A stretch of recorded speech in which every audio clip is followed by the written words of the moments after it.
Good morning. Good morning. My name is Sarah, and I am with the Living Archives Project, where we are collecting stories of how COVID-19 impacted various communities in Charlotte-Mecklenburg County.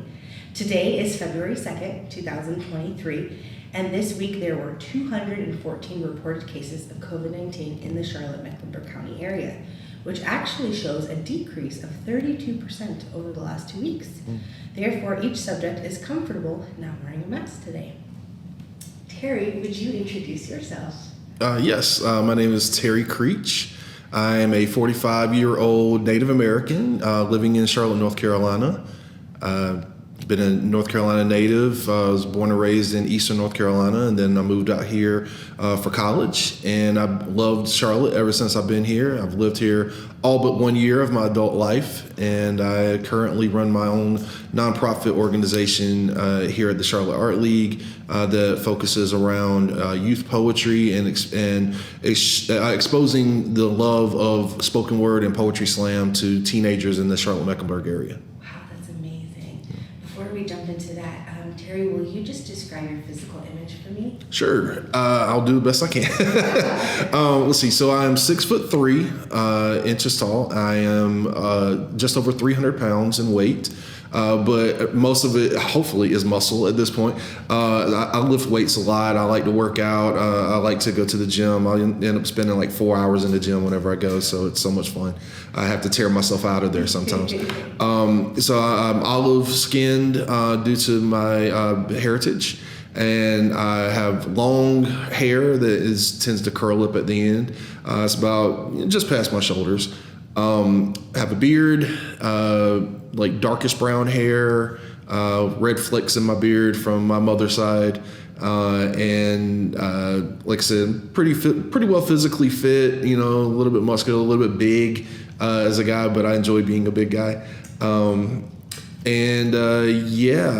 don't know how else to describe it. Thank you so much, Terry. Yeah. I appreciate it. So you mentioned that you have a small business of working with youth and poetry. Yes. Can you share a little more about that? Yes. So I don't know how far you want me to go back with it, Whatever but you want. all right. So, well, I've been a poet, considered myself a poet for the last 24 years, and so. As an individual poet, I did a lot of what I think are amazing things. And then I was in San Antonio for a year. I lived there for a year. And that's whenever I really kind of started my poetry journey as far as an individual, as a poet. And then when I moved back to Charlotte after that year, it really took off for me, and I did a lot of great things. After I was very successful in my own right for about 3 years. I started up an organization here for the adults because I knew there were so many that also had so much talent. And so I ran that organization for 3 years. It was fantastic. It's still going on right now. But out of that, I started getting connected with a lot of schools because a lot of schools wanted some kind of poetry workshops to do things. So for the next several years, I was just doing workshops. And then several youth in the area actually went to the organization I used to run and said, hey, we want something for us. Wow. Can y'all put something together? Yeah. And so they reached out to me immediately because, one, I'd already put together an organization for poetry, so I already had that in my back pocket. And I was already doing workshops with youth, so they were like, hey, you're a perfect fit. Would you do it? And I had to think about it, but eventually I was like, yeah, let's make it happen. So in 2013, I started up an organization called Breathe Inc., and we have been going for the last 10 years, helping the students find their voice. And exposing them to this amazing thing called poetry, spoken word, showing them the competition side called Poetry Slam, where they actually get to compete against each other. They get to compete against other kids from other cities, other states, other countries. They get the opportunity to travel and see all these different places they never would have got a chance to be just because of poetry. So it's a great way of giving back to the art form that gave so much to me several years ago, but also getting to work with those next generations of young artists or young people in general, and getting a chance for them to just, see something different, see somebody that's very passionate about what they are doing, and like, and it's around an art form that they don't really get exposed to that often. So they really get a chance to, like see what it looks like, what it sounds, feels like for them, as opposed to when in school they get taught it from a perspective of somebody else's side that is more than likely dead, is more than likely somebody they don't identify with, is speaking sometimes languages that, or speaking the English language, but the English language at the time was different than it is now. There's a lot of slang or just like types and ways of speech that they speak now that they didn't speak at those points. So what we do is we actually show them videos, we expose them to poetry of youth from today. So we don't show any adult poems at all. It's all youth poems. So they get it shown like this is something that they can use for themselves. This is an art form, a form of self-expression that, is not just, for these older guys that, they find in their textbooks, or older women they find in their textbooks. Like this is literally something that is a living, breathing art form today. And they can actually find a home with it. They can actually find a community of other young artists with it that they can feel safe and they can share their stories and their views and opinions on things that are going on in their world and the world in general that is important to them. And they have a place where not only other youth, but adults especially will listen to them, will pay attention to what they have to say, will help them in crafting their voice. And then we'll give them the tools that they can continue on with their skill for the rest of their lives. That's amazing. Yeah. Wow. So that kind of leads me into my next question of how do you think these students, these teens can experience through your program? I'm sorry, what was the question again? Like, what can they experience? How do they connect with poetry? What does poetry give them through your program? Well, like I said, for a lot of them, it is, first and foremost, it's the community. Yeah. Like we concentrate on making sure that they understand that this is their organization. It's not ours. So whatever they want to see, what they want to do, what kind of workshops, what do they want to work on, those kind of things, all that is kind of geared towards what they tell us they want, or we do things that they seem to like and they let us know that. And then it's like, okay, well, we're on the right track. But again, it's their organization. But it also creates this environment to where they get to find each other.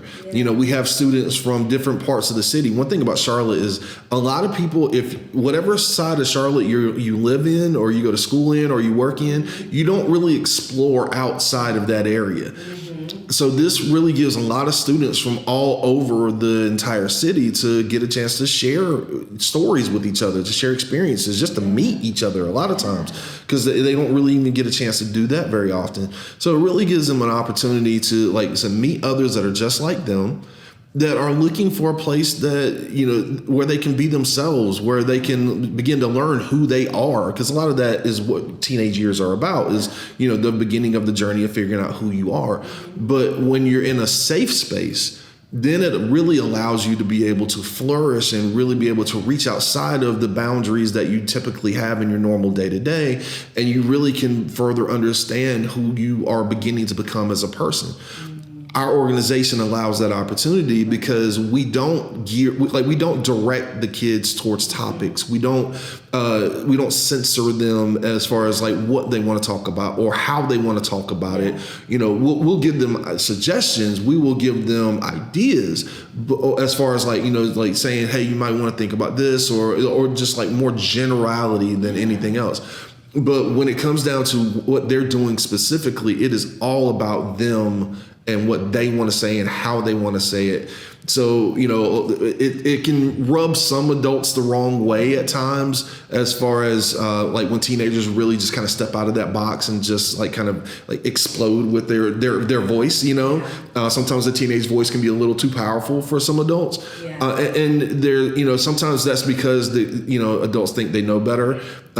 It's also because sometimes that voice is so it's been so influenced, but without direction, that it just kind of like goes everywhere. So we provide a loose walls, where we always tell the kids, you're ultimately always responsible for anything that you say. Mm-hmm. But if you want to say it, say it. Just understand that, there are going to be consequences one way or the other, or no matter what it is you want to talk about. But whatever it is, we'll help you find a way to say it. And, we'll work with you on dealing with what those consequences look like as it continues to go along. What that tends to do is it not only allows them a chance to explore their ideas, where a lot of times youth don't get a chance to really explore their ideas. They're kind of given their ideas from their environment as they grow up, and then they don't really get a chance to figure out, why do I think these things? They don't get challenged on, is this okay? Or is this something I really should be seeing from this perspective? A lot of that comes from the other kids that they meet in the conversations that they have, or the other poems that they hear. And then they're like, oh, wow, I never really thought about it that way. And then that sparks a discussion. And again, creating a safe space where everybody's respected, where everybody's opinions are valued, where everybody understands that you're not going to see everything exactly the same way. But as long as you approach it in a way of trying to understand, it makes it different than a way of trying to approach from where you're trying to change somebody's mind. And people then become defensive. If you're really trying to figure out where somebody's coming from and you ask them different questions, a lot of times they can get to the place on their own of where they begin to break down their thoughts and opinions and figure out, okay, well, maybe the way I was thinking is not the exact way that it's supposed to be, or maybe there is another opinion that I never even thought about that was possible that's just as valid as mine is. I'm not saying I'm wrong, but I'm also not saying that everybody else is wrong if they don't think the way that I do. We can think different things, and that's okay. So there's a lot of realization, a lot of, worldly realization that comes along with that, a lot of compassion, a tolerance, understanding, and just acceptance that there are multiple different kinds of people out there. And that's a good thing. It's a beautiful thing, as opposed to ways that we tend to get steered in media, which is, more confrontational or more us versus them kind of feeling that you tend to get a lot from just. And I'm not saying media as far as TV media or anything else, just in general, there's a lot of us versus them in the world right now.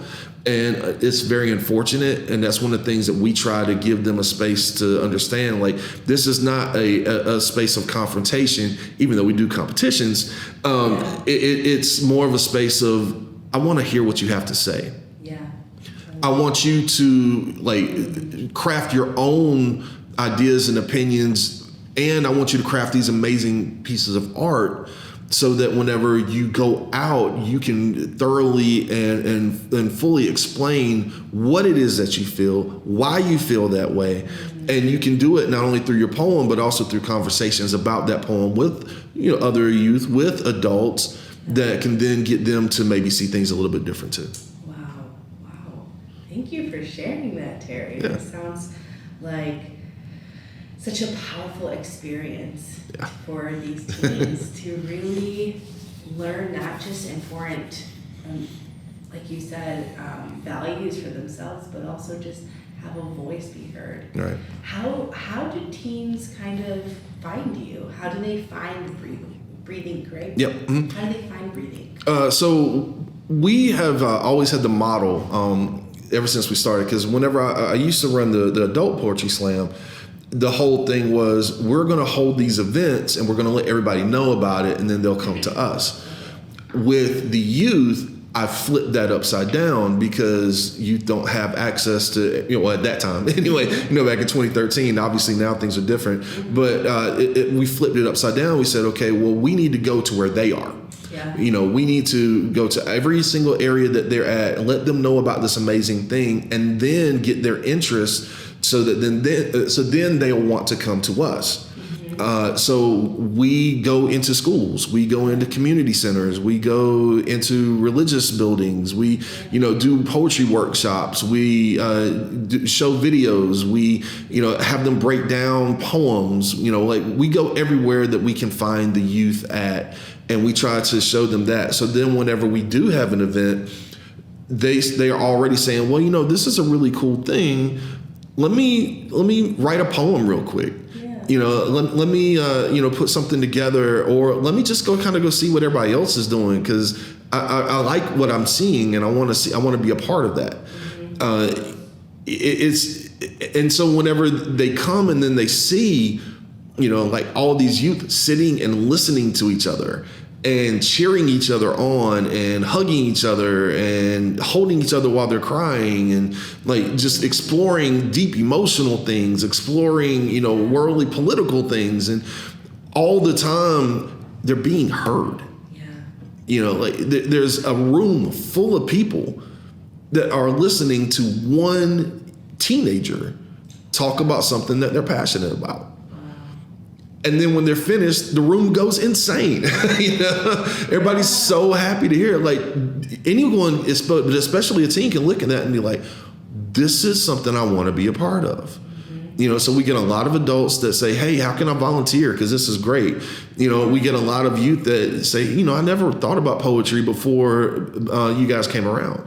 So it really is going to where they are first, mostly in the schools, but in other places as well, showing them what the possibility is, and then offering them opportunities to be able to use that possibility to be a part of something.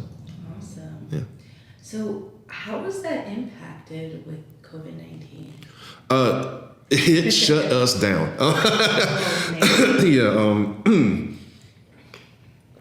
We were in the midst of doing our largest program up to date at that point, which was a poetry slam league, where we had 6 different schools had formed their own poetry teams of poets. And we put together a whole schedule, and they were actually traveling to each other's schools and using poetry to compete against each other. We had volunteers that were coming in to judge. We had this whole thing leading up to a big championship that we were going to have. It's only being done in a few cities throughout the country. And so the way we were doing it, we were super excited about the opportunity. And literally right before our first event, so we'd been doing all this work heading up to it, and right before our first event is whenever COVID started really cranking up. So in February of 2020 is whenever we had our first event at Olympic High School, and we didn't even know we were going to be able to have it. But CMS was still allowing different things to go on. So we said, okay, great, we'll put on the event and we'll just keep going until they tell us to stop. So we had our first event. It went fantastic. Kids all had a phenomenal time. And literally the next day is when CMS shut everything down. Wow. So we were at least able to get one event in with 3 of our schools. But unfortunately, it crippled us from that point forward. So we weren't able to do that program. We weren't able to hold any more of our open mic events, where kids just kind of come and do any kind of art form that they want, because Spirit Square had shut down, which is where we were doing those events at. We weren't able to do our poetry slams, our big event that we build up to every year, which is called Brave New Voices, in the summers, got shut down. So it completely annihilated all of what we do. And at the time, nothing was virtual really. So everything was just in a standstill for the most part. As it got towards the summer and through the summer, and schools started going virtual for the next year, we started trying to figure out, okay, well, is virtual even a thing we want to try to do? Because one of the appeals of spoken word and poetry slam is that live experience. Like you can see videos, you can hear stuff, you can work on stuff on your own, but the power of it really lies in that experience of getting the full force of the performance and the writing all at the same time from that poet or poets. And so when we looked at it, and we're a little bit more old school because I'm older, than the kids, I was like, okay, the value of what we do would greatly be lost. And we really didn't know how to navigate those waters as far as the virtual side of things. So we said, okay, we're just going to shut down until we can get through this. Because again, nobody knew how long it was going to take. So we're like, okay, well, maybe it'll be a few more months, and then, we can, crank it back up.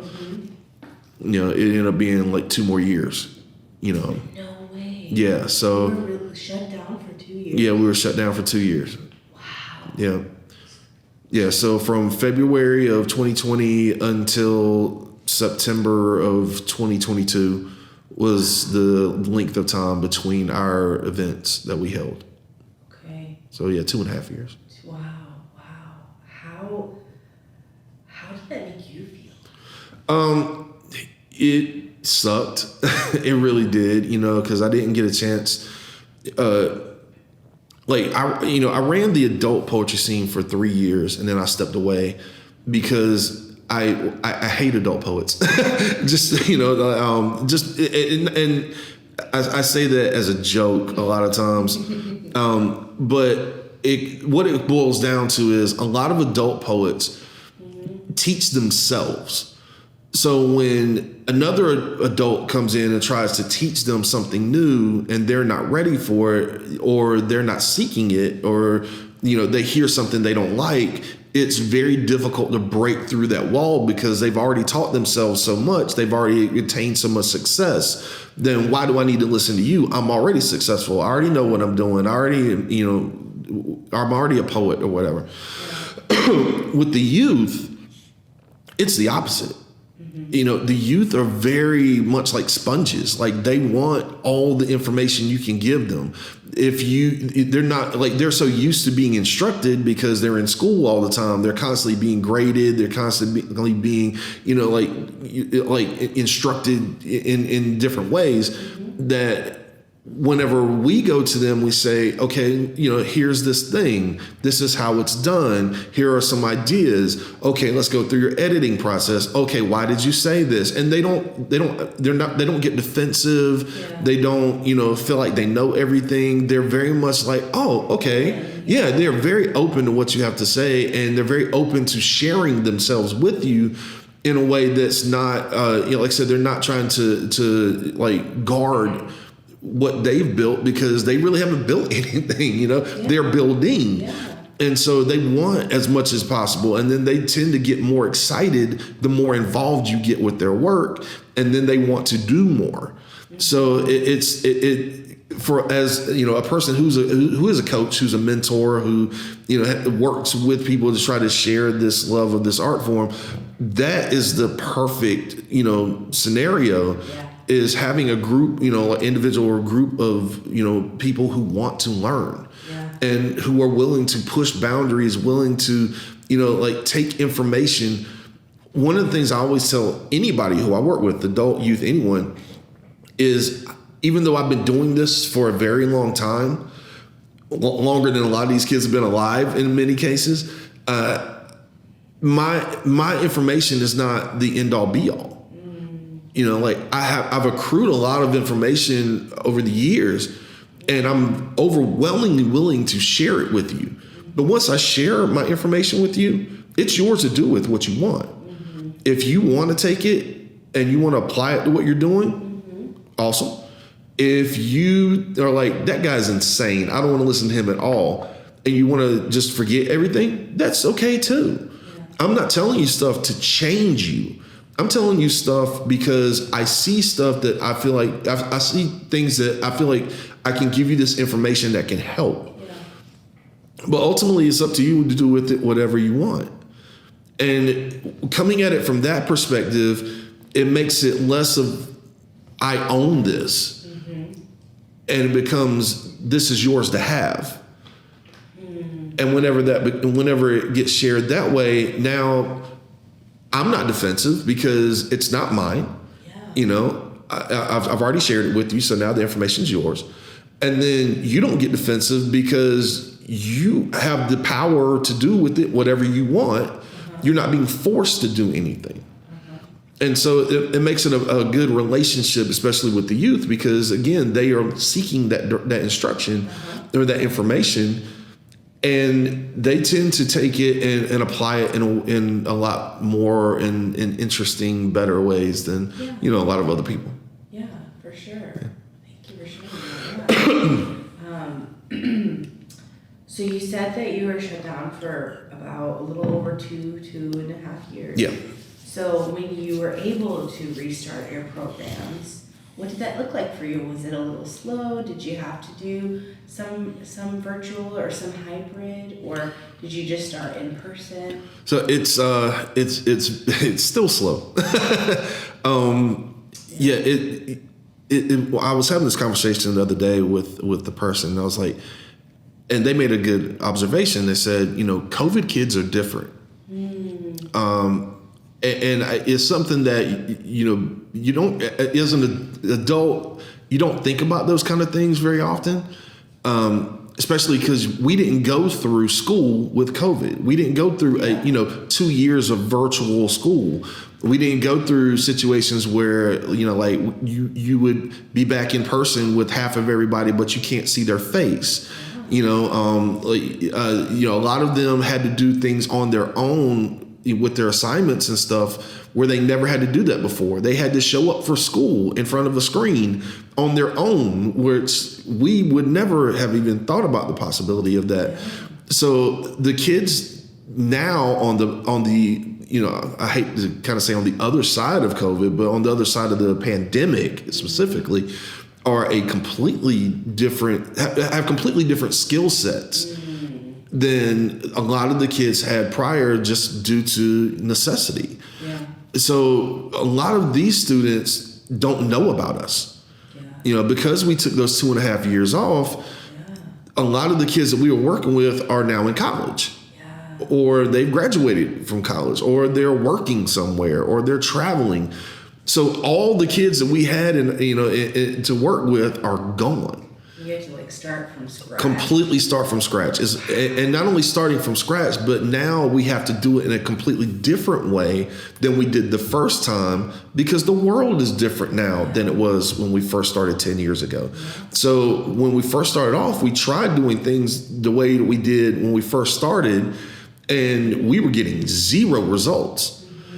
And so now as we're learning this whole new process of what it's like to deal with, the getting the students back involved in our organization on the other side of the pandemic, with kids who have different skill sets, different interests, different way of connecting with them, getting them to, be able to connect with us. So, and it's not just the kids either, it's the schools too.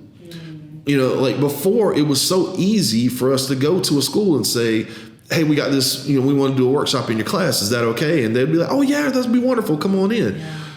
Now, there's several different aspects to it. Part of it's post-COVID. Yeah. Part of it's now we're a business, whereas before we were a community organization. So now we have to get paid versus before we could do it and just kind of show up. Yeah. So whenever we go in there now, we're like, hey, we'd love to do this amazing program in your classroom. We need this much money. And then they're like, okay, well, instead of just the teacher saying, okay, now we got to go through the red tape of dealing with administration. We got to go through their budget. We got to now become a part of their budget. We got to sign paperwork. We got to do all these administrative things that completely were non-existent before, when we could just say, hey, we want to teach your kids some poetry or teach your kids spoken word. So it's finding ways around that now, and trying to make sure that, we still, because now I have several poets who I send into the classrooms. So it's not me going in anymore. It's other younger poets that either have come through our organization or have been a part of our organization in some way in the past, or that I just feel like in my interactions with them will make good mentors as we keep going along, but they are able to connect with the kids in a way that I can't, because I'm an older guy now. I'm middle-aged, whereas they're still in their 20s. So, they're still cool, where, I'm older than some of them's parents, so it really is about and it's also, again, passing down the knowledge, empowering that next generation. Yeah. So I'm not hogging up all of the opportunities. Literally, I'm trying to say, hey, look, I'm creating these opportunities for you all to be able to build upon the skills you already have, to learn new skills, and to be able to influence that next generation. Yeah. But again, it's, the stuff that I could do just by myself. Now I'm having to make sure they're going through the processes and, they're getting certified. They're getting, going through the CMS red tape of, becoming volunteers, and, they're interacting with the teachers as much as I'm interacting from the administrative side. I'm having to learn the executive side of things as opposed to just being kind of a programmer and just kind of going and doing things. So there's a lot of learning that's going on at the same time of trying to get the kids involved. So we're starting to break through. We're starting to find opportunities. Yeah, we're setting up, and springtime also provides some good opportunities too, because that's whenever a lot of schools start to go into their poetry units. It's also National Poetry Month is in April. So there's a lot of that's when, and I kind of figured, but that's the time where we're really going to be able to, do a lot of more work.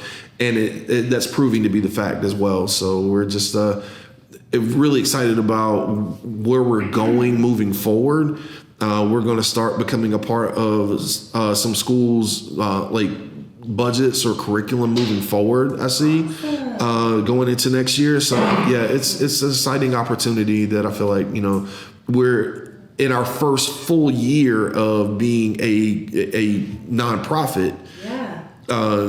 We're starting to get a foothold in what this new landscape is going to be like. Yeah, that's amazing. Yeah. Thank you so much for sharing that. Yeah.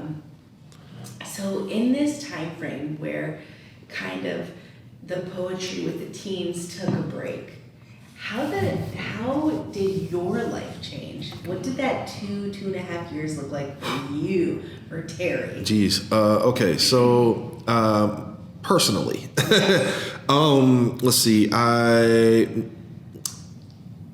Whenever the pandemic started, I was pretty much getting out of a relationship, or I was getting out of a relationship just before it started. So it was really an opportunity for me to focus on myself during the pandemic, which I greatly appreciated. With most of the world shutting down or limiting itself in drastically, it shut a lot of people off from each other. For a lot of people, that was a very tough time. But for me, it was necessary. I greatly appreciated it because I needed to find out different things or rediscover or kind of create new facets of myself. At the time, I was extremely overweight. I was just on the other side of 400 pounds. And not working out, eating horribly, doing all the things that I shouldn't be doing. I didn't really know how to cook for myself because I never really did that growing up. So, I was eating out a lot of fast foods, that kind of thing. So during the pandemic, I lost over 100 pounds. Wow, that's amazing. Yeah, I found a gym that was able to stay open because of a medical exemption. This is what they told me. I don't know. It's true. Crazy. The first time I'm hearing this. Right. But I was able to find a gym that was able to stay open, so I was still able to go work out. So and because my work at the time, I was working for the light rail system here in Charlotte, which was an essential job. The trains had to move. So I was going to work where a lot of people weren't able to work. So I was really fortunate in that aspect. So I would go to work. I'd work for 8 hours, and then whenever I got off work, I'd go to the gym, and I'd be in the gym for 3 to 4 hours. Or if it was warm enough, like during the summer months or whatever, I would go outside and I'd go do a 7-mile walk, at nighttime because there's nobody out there, So I just walk through downtown, from my job and walk back, and I'd get a ton of exercise. So the pandemic offered me I got healthy. Which I really appreciate, which is kind of weird to say during the pandemic you got healthy, but I did, physically, physically I got healthy. I started learning how to cook for myself, which was great, and I love it to this day. I love eating healthy food, and being a much healthier person. It works well for my mental stability, my mental health, my physical health, everything, emotional health. So I enjoy that now too. So that was one aspect of it. Yeah, and it was crazy because at the time, like I said, I was vastly overweight. I was type 2 diabetic at the time. I'm no longer that due to losing all the weight. I had severe sleep apnea during the time, which almost cost me a job because I was falling asleep. With apnea, you don't get oxygen whenever you're sleeping. So I was exhausted and I was falling asleep even while driving and all kinds of crazy stuff. So losing the weight that I lost the sleep apnea, which was great too. So now again, like I'm able to breathe when I sleep, which is awesome. I had high cholesterol, I had high blood pressure whenever I was overweight. Both of those things are in perfect working order now. So a lot of the medical issues I was having were just because I was not taking care of my body. Yeah. Now I am. And I felt a lot better for it. So in that aspect, it was great. Yeah. I was, like I said, I was still able to work. There wasn't a lot of stuff going on, so I was able to save a lot of money, which was great. Mm-hmm. I became a lot more of a hermit during that time period also because, again, you can't really interact with a lot of people. There wasn't anything social going on. And I was perfectly okay with that. I got to spend a lot of time like working on stuff around the house, doing different things that, again, like just gave me time to reflect on myself and becoming a healthier, happier person. Yeah. I still missed some of the social aspects, interacting with some people. I really missed doing a lot of stuff with the kids. But it was definitely like emotionally a healthy thing. And then, towards another thing I started doing, which was probably not the smartest thing during the pandemic, and this was something I was able to stay social in, is I started back with my professional wrestling career.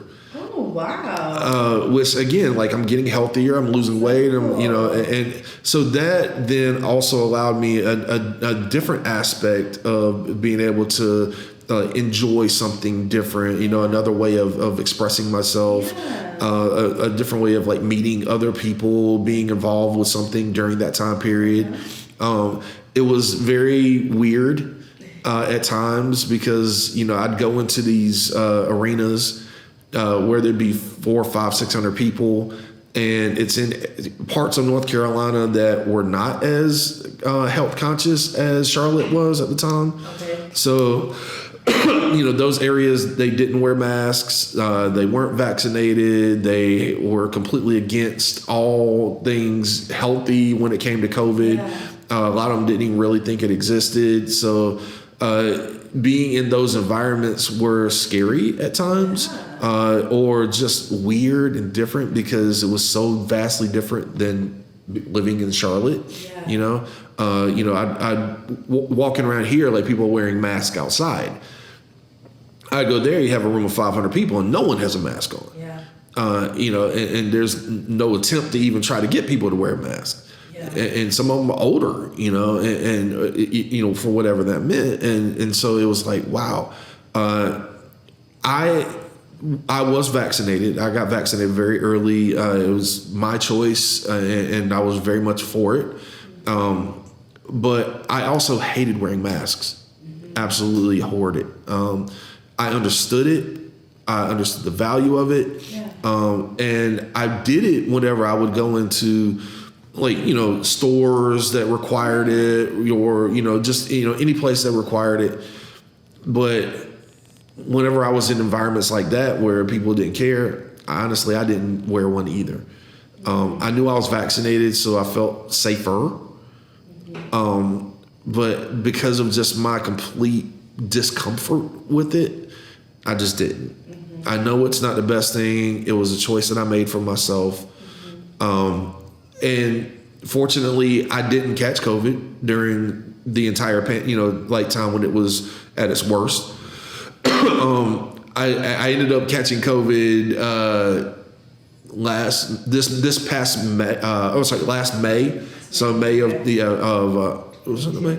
No, October. Sorry, October. Oh. October of 2022 is whenever I first caught COVID. Wow. And it knocked me on my butt for like 2 days. Oh man. But I was very fortunate because again, I'd gotten the vaccine, I'd gotten a booster. I'd had exhibited pretty good habits throughout most of it. So I stayed fairly safe, you know. Health wise, it was great. Yeah. Like I said, mentally, it was really good because it got me a chance to really focus on myself. I did a lot of things for me, which before that, I really wasn't doing a lot of things for myself. I really wasn't falling in love with myself again. So the pandemic offered me that opportunity as well. I love that. I started doing other stuff that I don't think I would have done without it. So I started going on trips by myself, which I know is weird to say during a time when most things are shut down. Yeah. But sorry, I don't know why I'm getting like my nose is starting to stop up. Sorry. No, you're fine. Take a minute. It's a little dry in here. Yeah. And I'm talking a lot too. So I started taking trips for myself. Yeah. I was already doing like a birthday trip for myself because that was something I started a couple years prior to that. But then with COVID, like it really started providing me more opportunities because everybody's staying away from each other, and like it was not a lot of travel going on during that time. I could get around fairly easy by myself, and I was very happy to do that. So I started taking like trips like to local areas, 3, 4, 5 hours away. I started going to like Savannah, started going to Charleston. I would drive down to Jacksonville. Like I would just start exploring all these places like whenever I had vacation time. And I had more vacation time because I was earning it a lot more at my job during the time. So I was like, okay, well, let me, get out of here and go do some stuff, I was able to put together the biggest trip I've ever taken. So I traveled out to California for 11 days, put together the entire trip myself. Everything from like traveling there to rental car to different hotels to the itineraries to everything. So it was one of those like life-changing experiences. Because the longest I'd ever been on vacation before that was like 5 or 6 days. So to be gone for almost 2 weeks, especially during my birthday, which is right around Halloween. So I got to experience like Halloween in San Francisco. I got to go see places that I'd never seen before, like San Diego Zoo and, Beverly Hills and Los Angeles. And I got to walk on the Santa Monica Pier when there's almost nobody there. It sucked because again, like, everything's shut down, so you don't get to do the experiences that those places provide. But just getting to go there was absolutely incredible.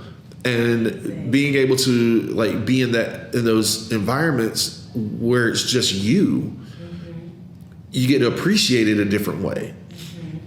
So I remember I got on like when I went to Hollywood, I got the tour bus, experience. Yeah. So the tour bus gets there to pick me up, and I'm the only person on it.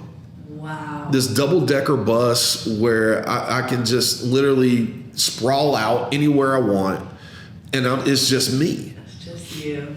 So I go to the top deck, and I'm sitting up there, and I let my hair fly, and I'm riding through the streets of Los Angeles and Hollywood and Santa Monica on this bus, and it's just me, and I'm just listening to the tour guide because they have it where you can plug it in. So I got my ear plug in.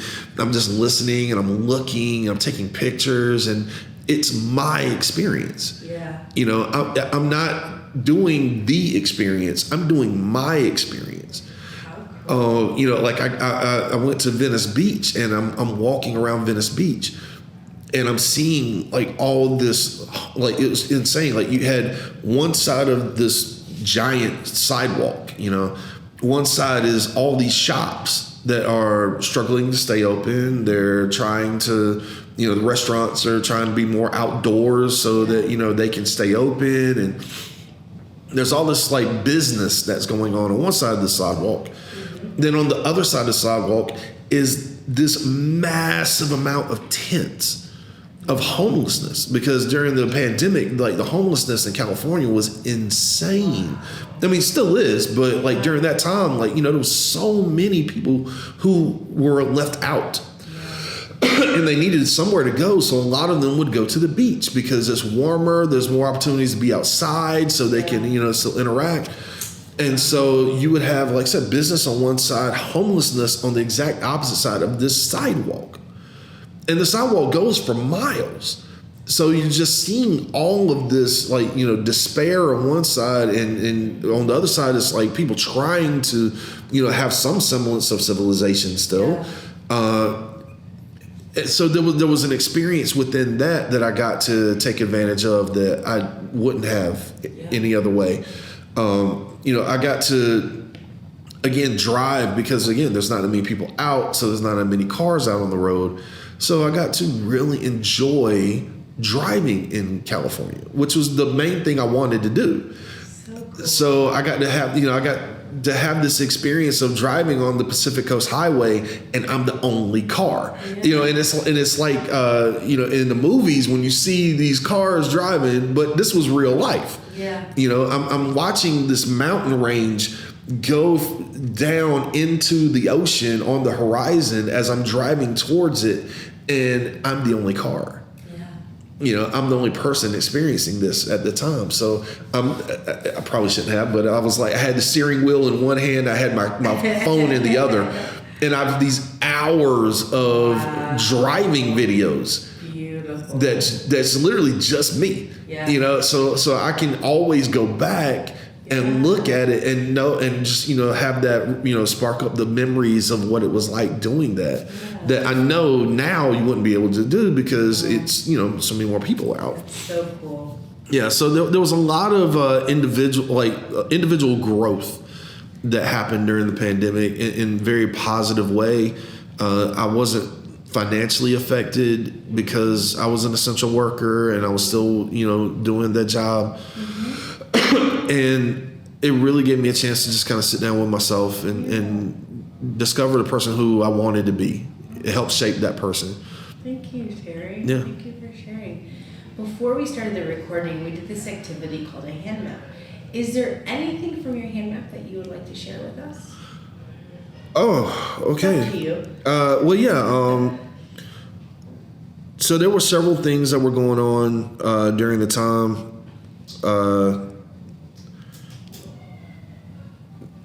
Yeah. So one of the things that happened was both of my parents during the pandemic, they're in their 70s during that time period. So, they're older. Now they got every booster shot they could possibly find. Like they were very well vaccinated.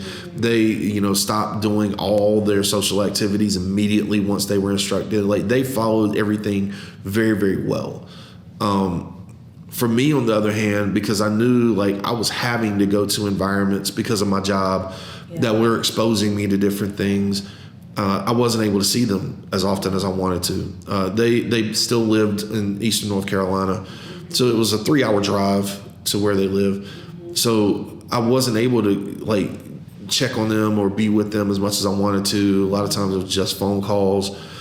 I tried to get them technology to where we could see each other, but they didn't know how to work it, so that wasn't an option.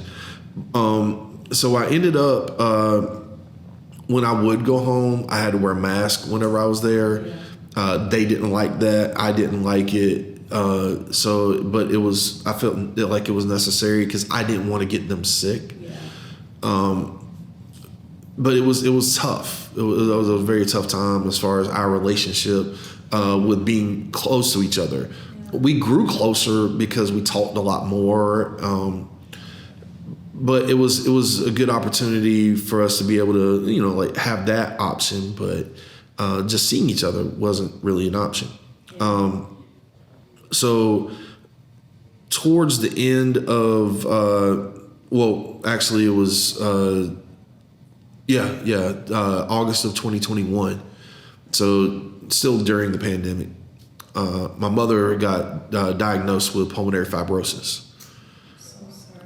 Which is a terminal disease of the lungs. It's fatal. There's nothing you could do. And so at that point, I was just like, you know what, I need to be there. Yeah. So I took time off of work, and I was just there because she declined very rapidly. So normally with the disease, it takes about anywhere from 3 to 5 years for someone to, expire. With my mother, it took 8 months.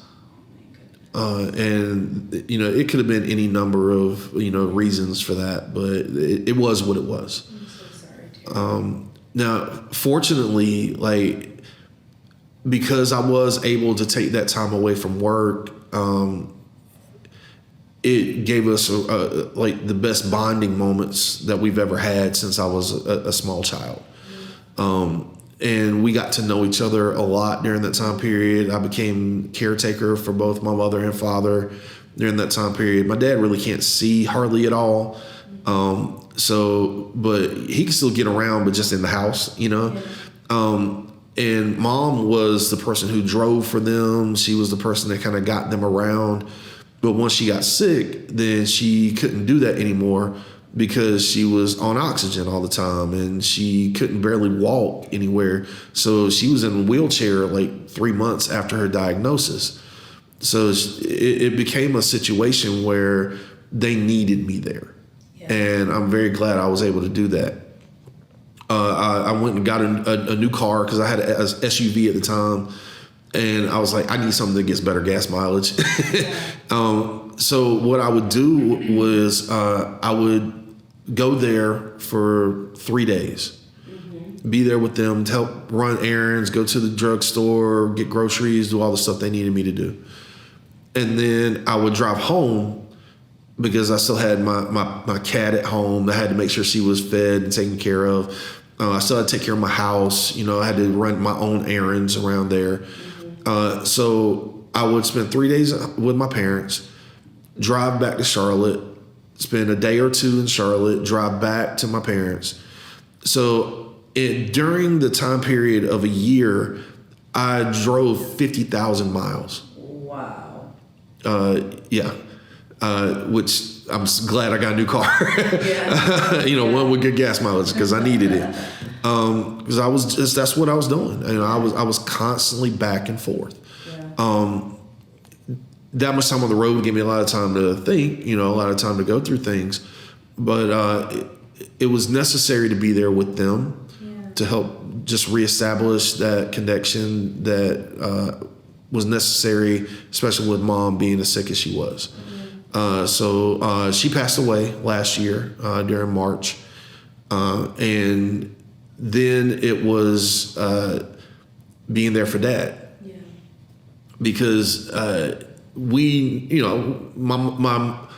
mother's mother lived till she was 95. Wow. So we all expected her to be able to live on probably into her 90s. Both her brother and sister, who are both older than her, are still alive.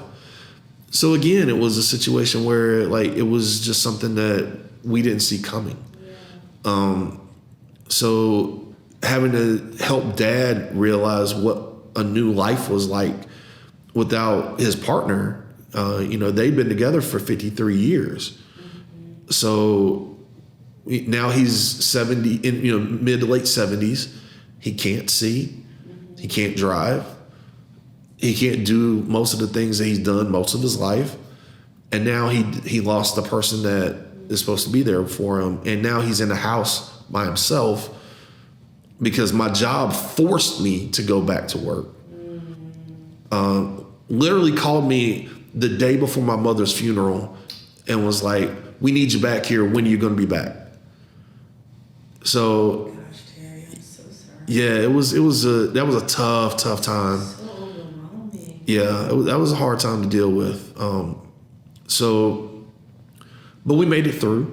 Yeah. Dad is doing great now. He's learned what life is like in this stage, his new chapter, and he's doing very, very well with it, which makes me feel a lot better. Yeah. We had to make a lot of changes to figure out what it's going to be like, but once we did that, they've worked. Yeah. And so I'm very happy for him. It's like my relationship with them, with him, with back home has changed from where it was before.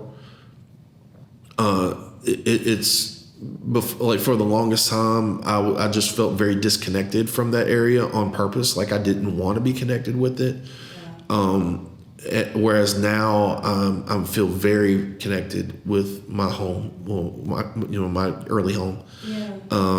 And I look forward to being there. I look forward to being with Dad. I look forward to seeing my family back there. So that's a definite change for the positive that happened. And it's been a good thing. So it's unfortunate it took, losing my mother to, for her to be sick to begin that process. But there are positives that came out of it, and I'm grateful for those. So I don't know if I answered your question. Well, thank you for sharing, Terry. And again, I'm so sorry for your loss.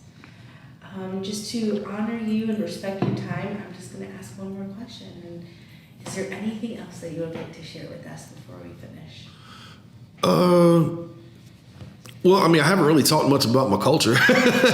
Would love to hear. So I've never been overwhelmingly involved in the Native culture, Okay. Mostly because so I was adopted by my parents. Both my parents were white.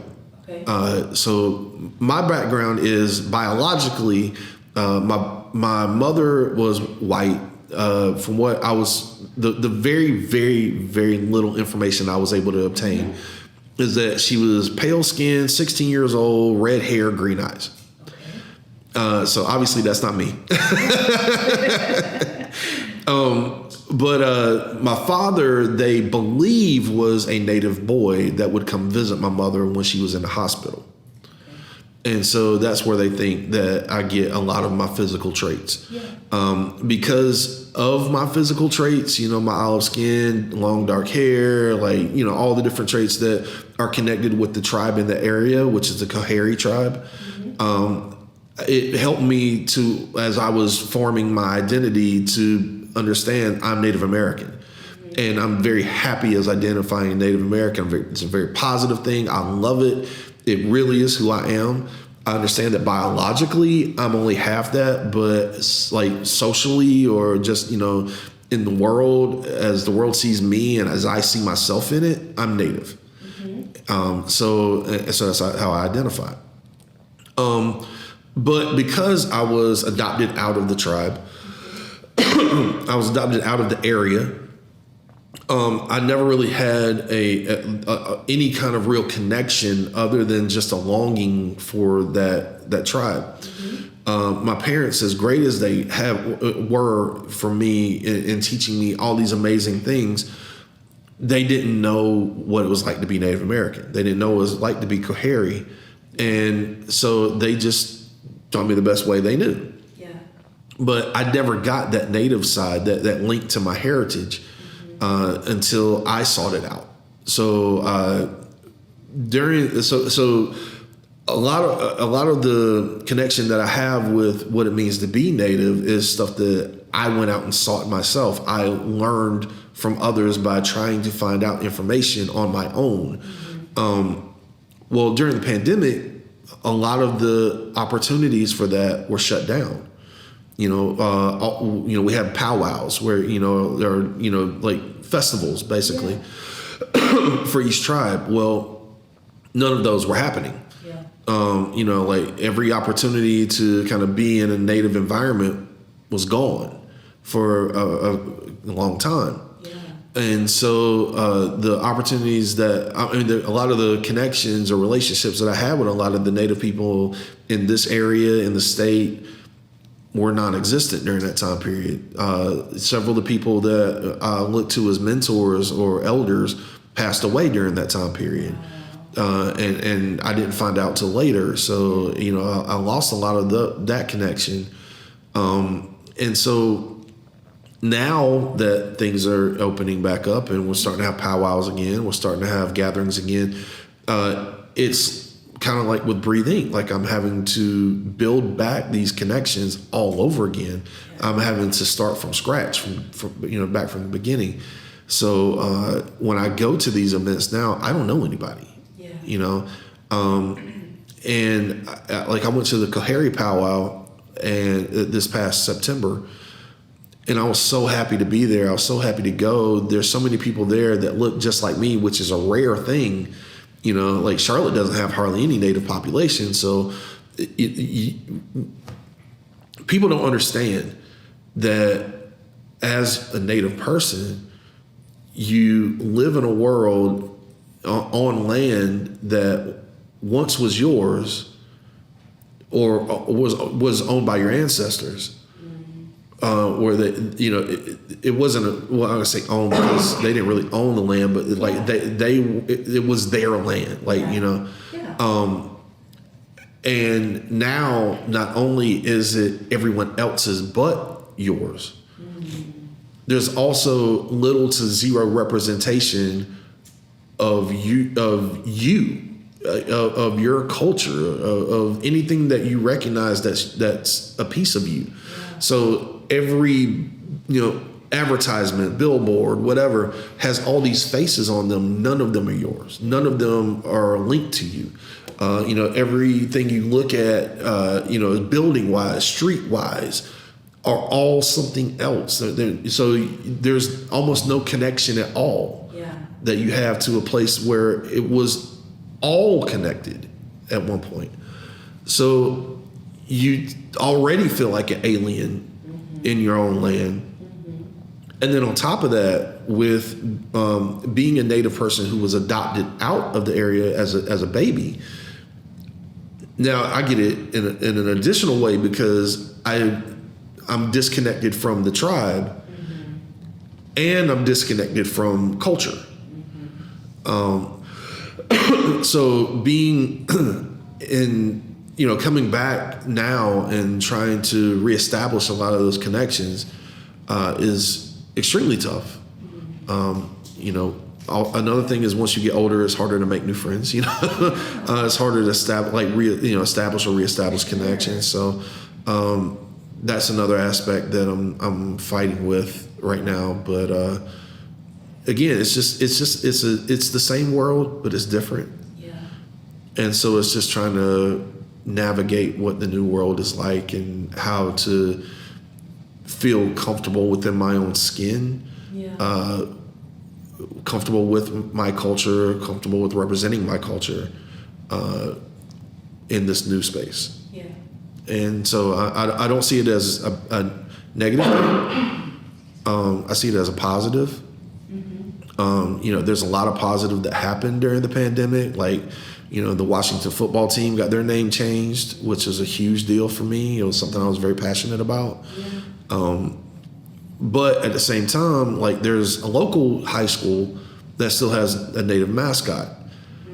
So during the pandemic, all of that fight that we were doing to try to change that got put on hold. Now everybody's trying to start it back up again, but again, it's a different world, and trying to get people to understand the issue again is a very difficult thing because they're like, well, we thought we solved that. Yeah. But again, it's just a challenge. Yeah. Everything's a challenge. Challenge is good. Challenge is a part of life. It means we're still living, which is great. And I just look forward to it. So. Well, thank you. Yeah. Thank you, Terry. Thank you so much for sharing all about yourself and Breathe Inc. and your culture, your heritage. I really appreciate your time today. Oh, thank you.